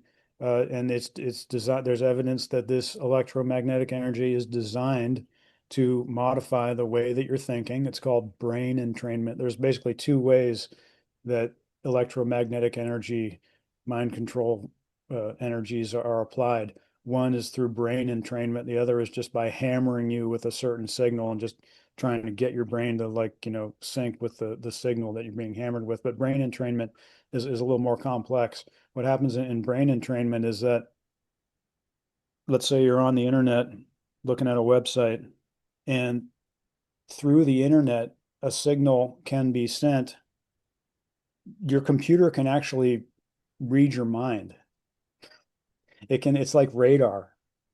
It can sense your thoughts, because your thoughts have a physical quantity to it. You produce electromagnetic energy out of your brain, and this is a quantifiable thing that another machine, such as your computer, can recognize. And so what happens in brain entrainment is that other machine, let's say your computer, recognizes what your brain, the type of electromagnetic energy and frequencies that your brain is producing at that time, and it starts producing the same frequencies as those that your brain is producing. And then it slowly, over time, modifies those frequencies that it is producing, which causes your brain to, because it's synced with, because your brain is synced with the electromagnetic energy coming from your computer. As they shift that electromagnetic energy, your brain will follow. You see, it's called brain entrainment. They can drag your brain over to wherever they want it to go, and thereby affect your moods, thoughts, and bodily functions. So, yeah, there's no shortage of evidence of all this. I mean, pretty much every time I do an interview, I feel like I'm getting hit with malicious electromagnetic energy. I felt it a little bit during this interview, not too much, and then I didn't feel it when I spoke in public down in Mountain View. I guess it was about a month ago now at the Liberty Forum of Silicon Valley. So that was a good thing. I enjoyed speaking without being assaulted by magnetic energy, but it happened during the Tucker interview, and it happens during pretty much every interview. They usually right around the beginning of the interview, I get hit with what I call the confusion signal, where like all of a sudden, like your brain just like stops working for a second and you can't remember what you're going to say. Right. And it feels like an outside force, and it happens every single time. And often it happened. They sustain this thing on me throughout the entire interview. And but what I do is I just power through it. I just recognize that that's what's going on. This is their little game that they play, and I'm gonna rise above it. And so it's been this whole time, this 15 years that I've been working on this. It's like I've been fighting this with one hand tied behind my back And because this is where the whole tinfoil hat thing comes from, right? And how people are pointed at and laughed at, and like, oh, you tinfoil hat wearer is what? Well, that comes from the American embassy in Russia that I'm coated their getting the walls least with tinfoil. I'm getting the least of it. I mean, I've been contacted by a lot of targeted individuals who tell me that, their lives have just been turned upside down from all this stuff. And I was hit with some severe electromagnetic energy mind control stuff one time as well. Thank God I knew what to do. My science advisor had told me that if you're ever hit with these type of signals, you go to your kitchen and you find a good stainless steel pot and put it over your head.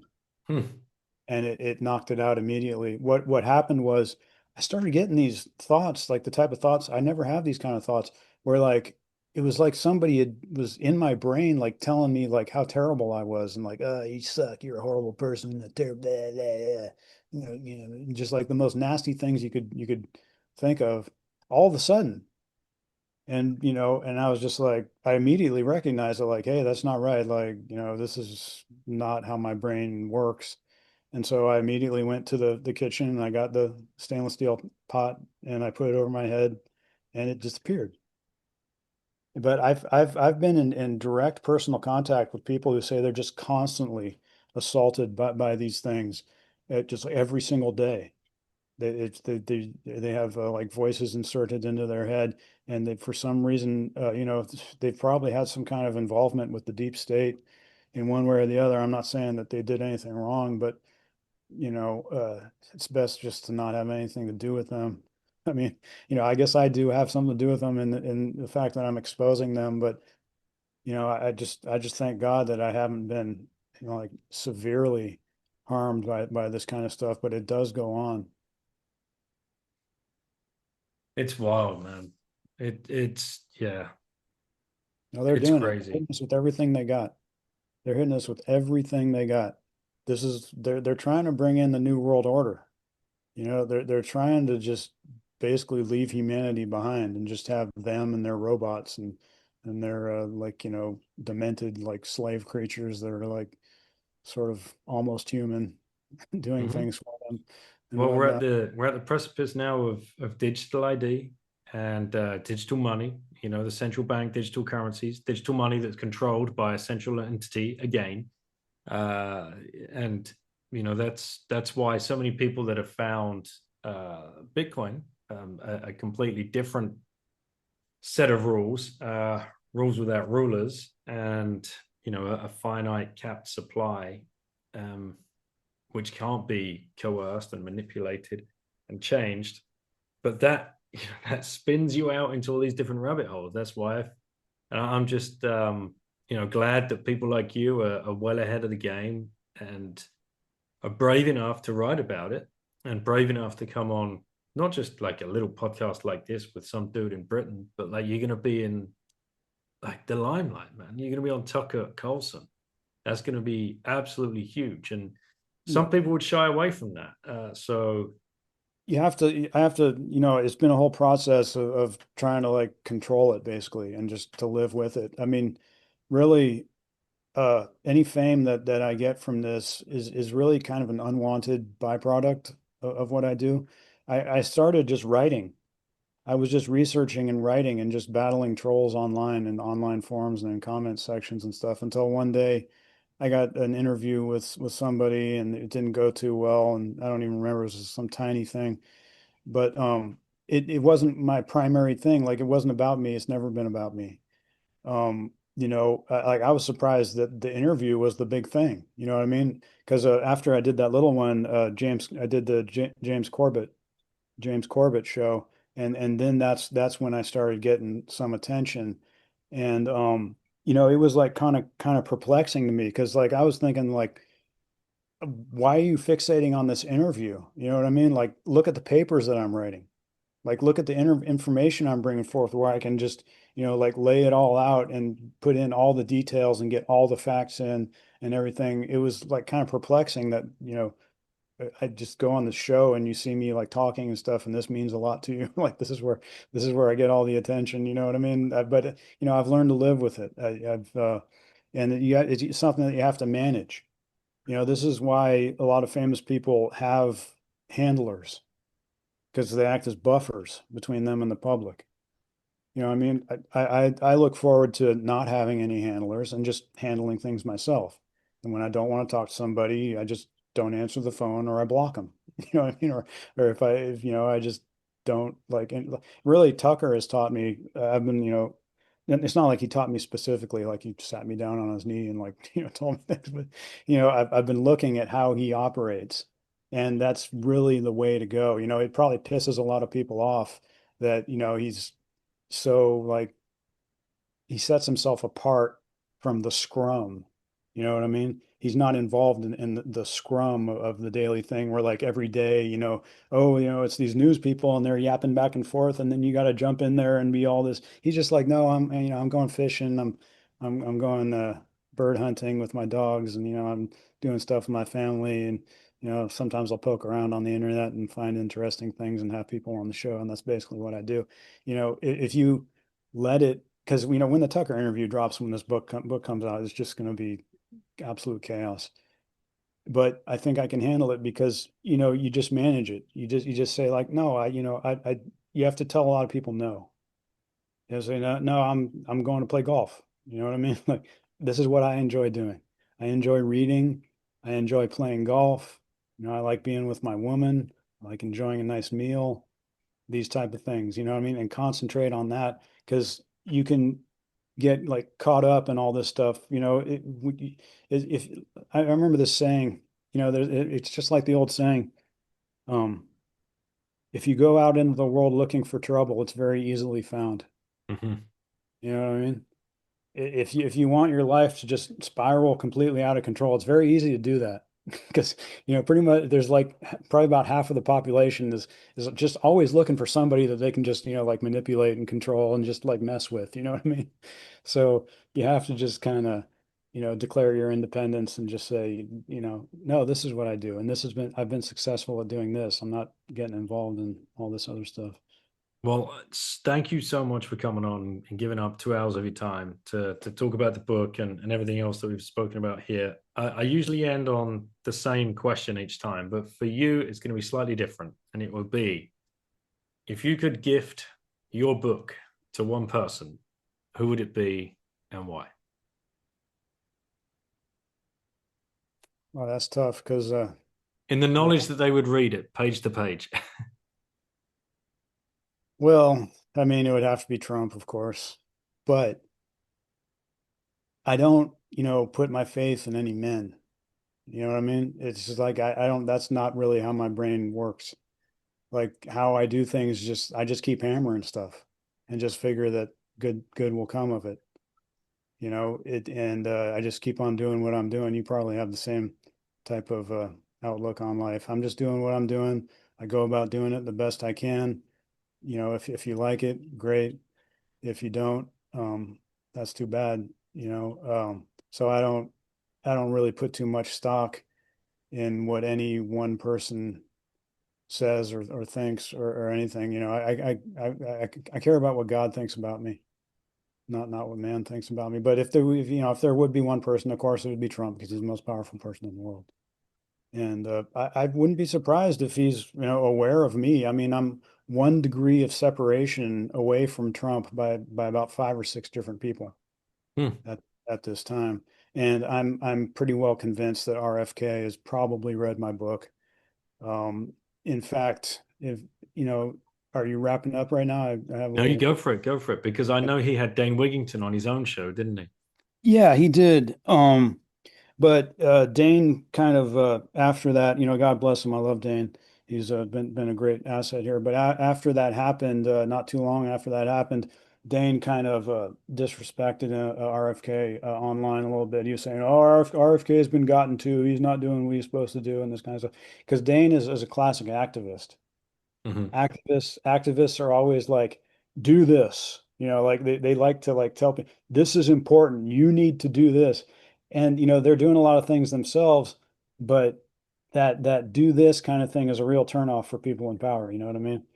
And so what I think has actually been going on here is that this is my objective opinion. I'm not trying to say like, oh, look at me, I've been chosen to do this. But what I think has happened is that RFK has basically chosen my work as to be the work that goes forward as the public face of this anti-geoengineering movement. And there's tons of people in the anti-geoengineering movement who don't like me and don't like my work. So it's kind of weird, but I do believe that I am completely on top of this issue. There's not anything going on in this space that I don't know about. And so I think he made a good choice, but there's strings being pulled here. And see, because let's look at some little coincidences here. Um, Nicole Shanahan, RFK's running mate in the 2024 race, she interviewed me on the day that Trump was inaugurated uh, this year, Mm. January 20th. That was the day that we conducted the interview. It came out like 2 months later, but on the day Trump was inaugurated, I was being interviewed by Nicole Shanahan in person, my first in-person interview. I went down to Silicon Valley to her offices on Sand Hill Road. And so there's a little coincidence there. And then here's another coincidence for you. My book, Chemtrails Exposed, is scheduled to come out on January 20th, 2026, exactly 1 year from the day that Trump was inaugurated for his second term. And then it was Meryl Nass who, do you know who Meryl Nass is? She's a famous doctor who is big in the Maha movement. And RFK refers to her as his favorite person in the world. She's basically my friend, and she loves my work. And I was just interviewed by her a couple weeks ago, I think it was now. And when I did that interview with her a couple weeks ago, they isolated our interview, uh, but it was actually part of a larger show that went on for like an hour or two or something like that. They do a show every morning on children's health defense. And yeah, so I was interviewing on children's health defense by Meryl Nass, but it was only part of a bigger show. And that bigger show, the title of the whole thing was Thank You, RFK. And if you look at the thumbnail for it on the Children's Health Defense website, you see a picture of, it says, here's today's show. Thank you, RFK. And there's a picture of RFK's face. And then on the other half of it is my book. They're like Chemtrails Exposed. So, like there's little things that I'm like kind of piecing together here, thinking that like maybe somebody's pulling some strings here. You know what I mean? But yeah, there's been other coincidences and things. But, basically what I'm getting at is, my work is basically it's being tacitly endorsed by Maha and the Trump administration. And, I don't think it's a coincidence that we got the red and white, which is like the Make America Great Again colors, the Maha colors as well. So, yeah, there's been quite a few coincidences going on that, lead me to believe my conspiracy theorist mind to believe that, this work has been chosen. I mean, Tony Lyons, the publisher at Skyhorse, he's good friends with all these people, apparently. RFK, he's good friends with Meryl Nass, good friends with Tucker. There's like a whole group there that I think is, has gotten behind my work. And it also has a lot to do with the fact that I'm the only one looking at this whole thing comprehensively. Dane, God bless him, he's done great work on the activism front. He's been signaling all the alarms and getting people's attention and saying, look, they're destroying the environment with this stuff. And he's been into the cutting edge scientific stuff, and he plays a tremendous role in my book. But really, that's part of the whole story. He's provided a lot of the story, especially as far as current events are concerned, and coming up with new things that I can use in my book. But Dane is probably about 5% or less of my book, less really. God bless him. It's his work. He provides crucial evidence on a lot of parts in the book, but really it's like 2%. You know what I mean? It's part of the story. I'm talking about the biggest scientific effort in history, and so I'm the only one who's really like figured this whole thing out. And if as you've read the book, once you read the book, you understand everything. Mm-hmm. It's not like this thing is some kind of like murky deal where like, I don't know, we're spraying us, but other than that, I'm not really sure what's going on. You understand everything. You understand where it all came from, why it's happening, the who, what, when, why, where, and how of the whole thing. There's so many aha moments in the book. Like, I drop about like, I don't know, 10 bombshells in the thing. And then there's, like 20, 25 instances where you're probably reading the book and you're like, that's how that works. You know what I mean? How do you think I'm glad you carried on talking because I don't. How do you think it ends? Because we all want to. It's very. Here's one thing I come away from your book. It's like, oh shit, have I never lived on this planet under natural weather? And that Yeah. is a real kick in the nuts when you realize that. Oh, well, the large scale domestic spraying operations began in 1995, 1996. So I Hmm. assume you were born before I was 1995, born in 19... 76, yeah. So I had the 80s that I can remember Yeah. as a young lad. And I remember the big puffy clouds and the tiny little contrails that you were telling Lauren. I told them all about the same kind of stuff. The So, sky used to be okay. amazing. The sky used to be amazing. Like, I'm so thankful when we have skies that don't have chemtrails. And Like some, this is the thing that I want people to understand. Okay, when you're looking up for the next couple of weeks, look out for those natural days. When you do see, then there's not a cloud in the sky and there's not a contrail in the sky. You're like, what's that all about then? And it's not just that the planes are flying at a different altitude or a slightly different atmosphere up there. That's all just complete nonsense. That you've been gaslit into believing that these things is just water vapor and ice crystals, bro. Like it's just retarded when you actually just think that one through just a second. So how does this end? When do these guys go to prison? Do they go to prison? Do they ground all these planes? Like what happens next? I don't know. I don't know. I mean, I speculate about a lot of things, but I don't know. All I know is I'm going to keep doing what I'm doing. And, I'm going to keep pushing. I expect, there's a bill here, a federal bill now. There were some state bills that passed basically banning geoengineering, banning That's this. right. That's been happening in the States, right? There's certain Yeah. states that are banning it now, but I don't know whether they've actually done it because reports are that the chemtrails are still Yeah. happening, especially over Florida. Yeah, this is what I'm getting at. And there's a federal bill now as well, but even if the federal bill passes, it's been sponsored by MTG. Marjorie Taylor Greene is world famous, I guess.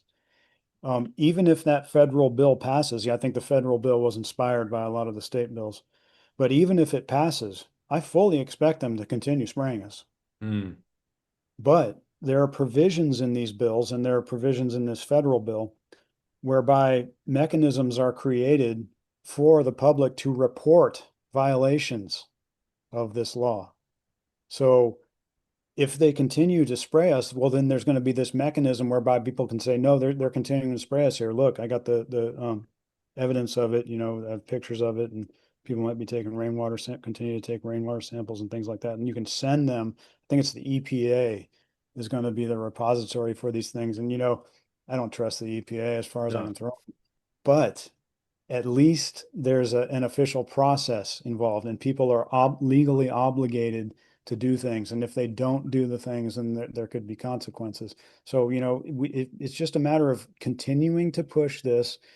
And, I do believe that if they continue to spray, like I expect them to after the federal bill passes, then we're going to be forcing the issue. Then it's going to be, then there are things that we can do, and where we can make their life hard. The people who are actually doing this, we can get a federal investigation. We can get what do you call it, a federal grand jury. We can get a federal grand jury together with a special prosecutor, and that would give us subpoena power over companies like the MITRE Corporation, like Boeing, like Raytheon, like a lot of other companies that I implicate in my book. The evidence is overwhelming on a lot of these companies. It's just astounding. But yeah, we can get subpoenas. We can get legal subpoenas through a federal grand jury with a special prosecutor, which could be set up if they continue to violate the law. So we just keep pushing, and we just keep on doing what we're doing. And, nothing can stop what is the saying? Nothing can stop a man who's in the right, who keeps on a coming. Yeah, that was Right. With truth on his side. Yeah. Yeah. Well, yeah. Thanks again, Peter. I really appreciate you coming on, and I'll let you get on with the rest of your day. I'll get this one out as soon as I can, and hopefully we'll get more people up to speed and educated about what's been going on for decades, for absolutely decades. And sorry, last question. There were a few things. There's a chapter in your book about what you can do. I want to leave it on a bright note. For people that are thinking now, oh shit, like what next? What can they do?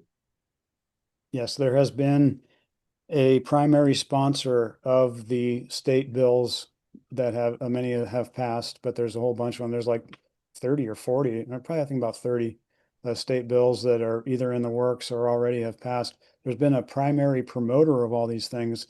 It's a group known as Americans for a Clean Atmosphere. So this is the main move legislatively and politically going on right now. For some reason, they like to hide or something, like they don't really like claim responsibility for this. But I've been able to determine that it is this activist group called Americans for a Clean Atmosphere that has been behind all these successful state bills. And I do not have confirmation of this, but I do believe that they are involved in the federal bill as well. I don't know why they wouldn't be. So they are an activist organization, and you go to their website, americansforacleanatmosphere.com. That's the number 4, not spelled out, it's the number 4. So americansforacleanatmosphere.com. And right at the top of the homepage, there's a little button that you click on that says get involved. And it just opens up your email, and there's their email address there, and you send them an email saying that you want to get involved, you want to get in this fight, and they send you on your way. So that's what you want to do if you want to get involved. Americans for a Clean Atmosphere. And what are a few things people can do personally just to help protect themselves? Air purifiers. Hmm. Close your door when you have chemtrails. You have to, even if it's hot, And if you want to not be exposed to the chemtrails, you have to close all your doors and windows. You can have a air purifier that has an air conditioner in it as well, so you don't get hot.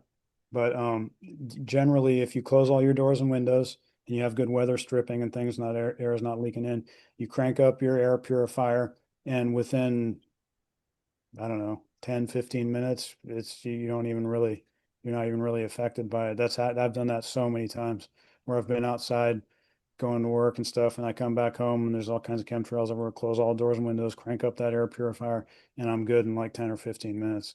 So yeah, air purifiers are the main way. There's a whole bunch of other things that I put in my solutions chapter, but I think air purifiers are the best way to go. They aren't that expensive. You can get a good one for probably like $200. Yeah, we've got one now. So yeah, that's cranking 24/7. So here you go. All right, I'll let you go, Peter. Thanks again for coming on, and yeah, enjoy the rest of your day. You too, Daniel.